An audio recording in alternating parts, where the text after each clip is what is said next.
La journée terminée, je reviens au cœur de la prière. Au nom du Père et du Fils et du Saint-Esprit, Amen.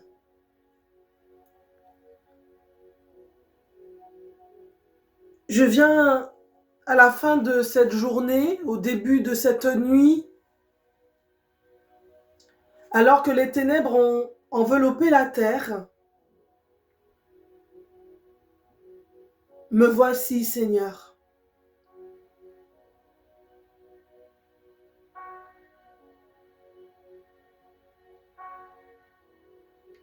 Quelle a été ma journée? Ma journée a-t-elle été orientée, positionnée comme une preuve d'amour?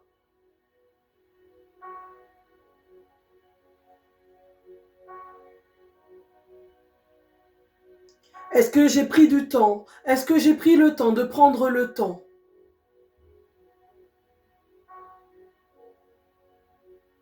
Est-ce que j'ai pris des décisions constantes pour mon carême? Quelle a été ma prière? Quelle a été ma pénitence? Quelle a été mon aumône? Quelle a été mon offrande, mon don? Me voici, Seigneur. À la fin de ce jour, au début de cette nuit, premier jour du carême, est-ce que ton cœur, mon frère, ma sœur, a vu que cela était bon? Bon pour toi? Bon pour les autres? Quel constat fais-tu de ta journée? Non pas, bien-aimé, pour s'enorgueillir, mais pour continuer d'aller plus loin. Jour 1. Quels ont été mes échecs? Quelles ont été mes chutes? Quelles ont été mes attitudes face à mes échecs, à mes chutes? Quelles ont été mes blessures du jour? Quels ont été mes questionnements du jour? Mes silences du jour? Quelles ont été mes joies, ma paix, mes silences, mes paroles bienveillantes? Quelle a été ma première journée du carême? Comment s'est-elle construite? Alors ce soir, je m'engage, Seigneur, à faire mieux demain. Alors ce soir, je ne te fais pas de vaines promesses, ô Éternel, mais je te donne mon cœur et ma vie. M'appuyant sur ta parole, Seigneur, je me donne tout entière à toi. Tout ce que je suis, tout ce que j'ai, ce soir, je te le donne. Bien-aimés, je vous invite à prendre vos Bibles dans le livre des psaumes, le psaume 23. Vous avez vos Bibles, psaume 23. Le bon pasteur. Yahvé est mon berger, je ne manque de rien. Sur les prés d'herbes fraîches, il me fait reposer. Vers les eaux du repos, il me mène. Il y refait mon âme, il me guide au sentier de justice à cause de son nom. Passerai-je en ravin de ténèbres, je ne crains aucun mal car tu es près de moi. Ton bâton, ta houlette sont là qui me consolent. Devant moi, tu apprêtes une table. Face à mes adversaires, d'une onction tu me parfumes la tête. Ma coupe déborde. Oui, grâce et bonheur me pressent tous les jours de ma vie. Ma demeure est la maison de Yahvé en la longueur des jours. Ta parole, Seigneur, est vérité, et ta gloire est délivrance. Merci Seigneur pour cette journée que tu m'as donnée, que tu as donnée aux personnes qui sont à l'écoute ce soir.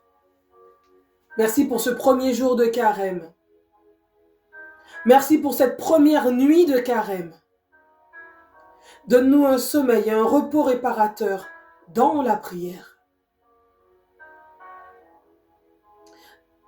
Et ce matin, j'ai vraiment invité chacun aussi à avoir peut-être un petit livret, un petit carnet, où tu vas peut-être noter les passages bibliques qui seront tiens durant ce carême, ce que tu recevras pleinement dans ton cœur, peut-être les questionnements, peut-être les réponses qui te seront apportées.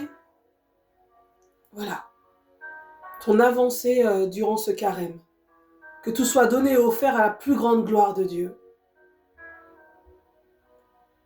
Ce matin, nous avons vraiment prié pour que ce carême parte vraiment d'un élan du cœur, d'un changement de vie, changement de cœur.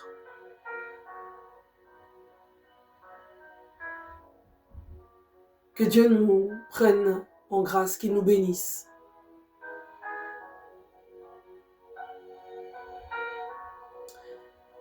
Que notre ange gardien veille sur nous cette nuit, comme il a veillé sur nous durant cette journée, sans mal, sans danger, sans offenser l'Éternel. Que vous soyez bénis là où vous vous trouviez, bien-aimés. Et recevez grâce pour grâce. Je prie pour que chacun de nos malades soit béni, soit guéri, libéré, délivré, transformé.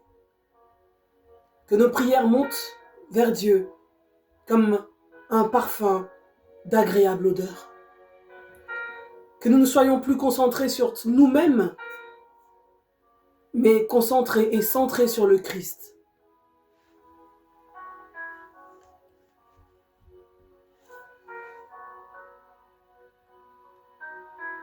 Seigneur, merci. Merci pour tout ce que tu feras pour moi au cours de ce carême. Merci Seigneur parce que par la prière, tu vas transformer nos vies. Par ta parole, tu vas changer nos vies. Bien-aimé, c'est par la parole que le Christ lui-même s'est défendu, après que le tentateur se fût approché de lui. Le tentateur s'étant approché de lui dit, dans Matthieu 4, versets 3 à 5, « Si tu es le Fils de Dieu, ordonne que ces pierres deviennent des pains. » Jésus répondit, « Il est écrit, l'homme ne vivra pas de pain seulement, mais de toute parole qui sort de la bouche de Dieu. » Le diable le transporta dans la ville sainte, le plaça sur le haut du temple. Le Christ Jésus répondit ici en citant une parole présente dans le livre de l'Ancien Testament, le Deutéronome, chapitre 8, verset 3. Il connaissait donc très bien les Écritures, d'où l'importance pour nous tous, bien-aimés, de les connaître, de lire sa Bible, afin de mieux répliquer en cas d'attaque et d'être réconfortés, d'être renforcés dans la parole, dans nos difficultés du quotidien.